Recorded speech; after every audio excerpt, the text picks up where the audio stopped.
Olá, tudo bem? Para quem ainda não me conhece, meu nome é Andressa, eu sou professora e consultora educacional e esse é mais um vídeo da nossa série de metodologias ativas na prática, hoje falando sobre neurociência.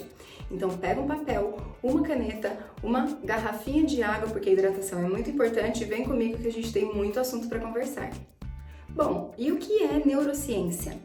Ela é uma área destinada ao estudo do sistema nervoso, buscando entender o seu funcionamento, a sua estrutura, o seu desenvolvimento. Afinal de contas, é por meio dele que somos capazes de aprender, de desaprender, de reaprender, entre tantas outras estruturas importantes aí para o nosso desenvolvimento humano. Hipócrates, que é considerado o pai da medicina, há cerca de 2.300 anos, já dizia que é por meio do cérebro que somos capazes de expor as nossas emoções. Nós sabemos que tem muitas perguntas aí por trás desse assunto neurociência, mas o fato é que graças aos mais recentes estudos, nós podemos trabalhar de forma efetiva para o aprendizado dos nossos alunos. E conhecendo aí sobre o termo neuroplasticidade, a gente consegue garantir um aprendizado mais efetivo por meio de estímulos certos, estímulos corretos, que vão fazer com que eles aprendam efetivamente. E quando nós relacionamos o assunto das metodologias ativas com os estudos na área da neurociência, nós temos aí Luria, que é o pai da neuropsicologia. O que ele diz? Que o nosso cérebro é formado por 3 unidades funcionais principais e que elas estão envolvidas em todas as etapas do nosso processo de aprendizado e processos psicológicos como um todo. Vamos ver agora sobre cada uma delas especificamente. A primeira unidade funcional é a unidade responsável pelo nosso estado de vigília, pela regulação da nossa atividade cerebral. Então, são os nossos movimentos involuntários, são movimentos que nós não controlamos. Então, é o meu tônus muscular de estar aqui em pé conversando com vocês, é o nosso coração estar batendo, é a nossa respiração, são todos movimentos involuntários esse do nosso corpo. O nosso estado de estabilidade, estarmos estáveis ou alertas perante algum estímulo recebido do ambiente, tudo isso faz parte da primeira unidade funcional descrita por Luria em seus estudos. E como que nós, educadores, podemos promover essa ativação da primeira unidade funcional?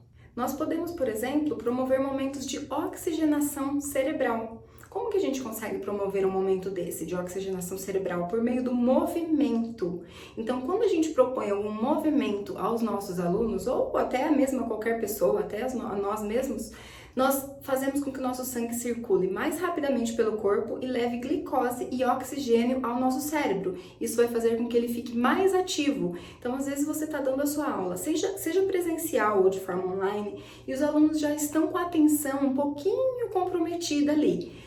Utilizar 1 minuto ou 2 para promover, por exemplo, um jogo cooperativo. Então, você fala alguma profissão e eles têm que imitar aquela profissão. Como que aquela pessoa daquela profissão faz durante o seu dia, no seu trabalho. Ou fazer algum jogo de buscar algum objeto específico, dependendo do número de letras que tem o nome desse objeto, ou o número de sílabas, ou começando com uma vogal, ou com consoante. Isso vai fazer com que o quê? Eles se movimentem, oxigenem o cérebro e fiquem mais atentos, mais ativos. E aí a gente tem aí esse momento de ativação dessa primeira unidade funcional do nosso cérebro.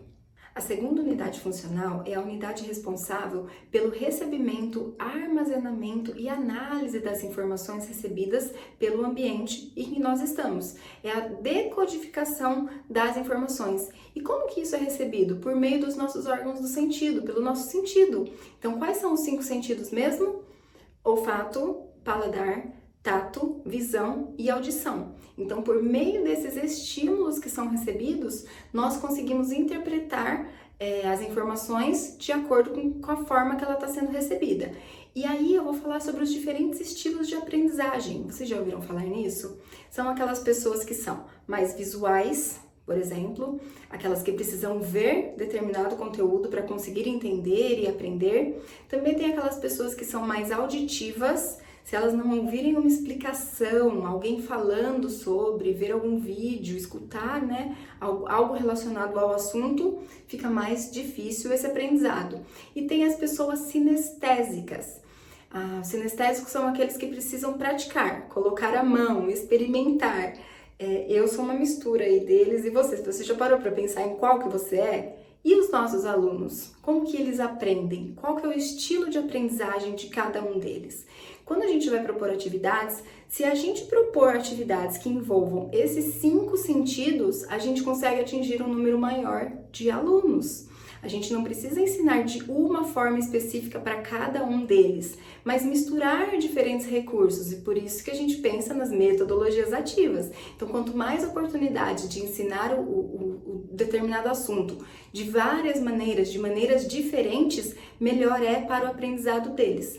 Por exemplo, trabalhar com uma receita, fazer um bolo, eles que estão em casa agora, fazer um bolo. Eles vão ter que ver a textura dos ingredientes, a quantidade desses ingredientes, depois ver a forma, quanto tempo que esse bolo vai ficar no forno, será que ele já está pronto? Vamos experimentar agora? Olha outra coisa super importante, que é a união da família nesse momento de atividade. Então a gente já traz a família aí junto para essa atividade específica, tão simples de fazer um bolo. A gente também pode pensar em sólidos geométricos, por exemplo. Então pega lá palitinhos de madeira, pega massinha e eles precisam montar o sólido geométrico específico que foi falado na aula, que foi visto no conteúdo. Então para esses sinestésicos que estão tendo a oportunidade de montar esse sólido geométrico, o aprendizado vai ser bem mais efetivo. Então pensar sempre em recursos multissensoriais na hora do seu planejamento. E a última unidade funcional, e não menos importante, descrita por Luria, é a unidade responsável pelo planejamento, pelas informações, pela tomada de decisões, pelas nossas decisões que vão ser feitas. Utilizar as informações que a gente tem no momento certo, porque não adianta nada a gente ter as informações, mas não saber realmente quando utilizá-las. E é importante a gente dizer que essa área frontal aqui, ela só termina de se desenvolver completamente no ser humano na 2ª década de vida. Olha que interessante. E uma dica que eu dou é o trabalho em grupo. Por que o trabalho em grupo? A gente sabe que eles vão precisar trabalhar cooperativamente, vão precisar planejar as informações recebidas pelo professor para sintetizar, organizar, definir o trabalho a ser realizado. A gente já sabe que são muitas habilidades que são desenvolvidas com o trabalho em grupo, e tem um vídeo que eu vou deixar descrito aqui para vocês, falando sobre aprendizagem cooperativa, onde eu falo sobre como dividir os alunos em grupo de acordo com os 4 níveis de habilidades. Então confere lá se você ainda não viu. É importante destacar que essas áreas, essas unidades funcionais, não estão localizadas em áreas distintas do cérebro. Por mais que haja essa divisão aí feita por Luria, elas não trabalham de forma distinta. Muito pelo contrário, elas são um conjunto integrado de sistemas para que o funcionamento cerebral aconteça de maneira organizada e ativa. E é por isso que eu falo que é importante a gente promover a utilização das metodologias ativas em sala de aula, porque a gente vai ter a oportunidade de promover um maior número de unidades cerebrais, de locais no cérebro que estão sendo ativados ao mesmo tempo. Então, decodificar a informação que está sendo recebida, codificar para poder compartilhar com o colega, então saber planejar essas informações para conseguir compartilhar com um amigo, ter a oportunidade de manipular os objetos, escrever, colaborar, cooperar, tudo isso a gente está usando mais áreas do nosso cérebro, e quando a gente usa mais áreas do nosso cérebro, a gente tem a oportunidade de promover um aprendizado mais efetivo. E essas foram algumas dicas aí da neurociência na educação, pensando nas metodologias ativas de aprendizagem. A gente poderia ficar aqui conversando até amanhã, porque assunto tem, mas eu vou deixar mais dicas para os próximos vídeos. Mas e você? Qual assunto aí dentro das neurociências que você mais gosta? Você já pensou em utilizar, mudar alguma forma de trabalho que você faz hoje, depois que você leu ou viu algum conceito específico sobre neurociência?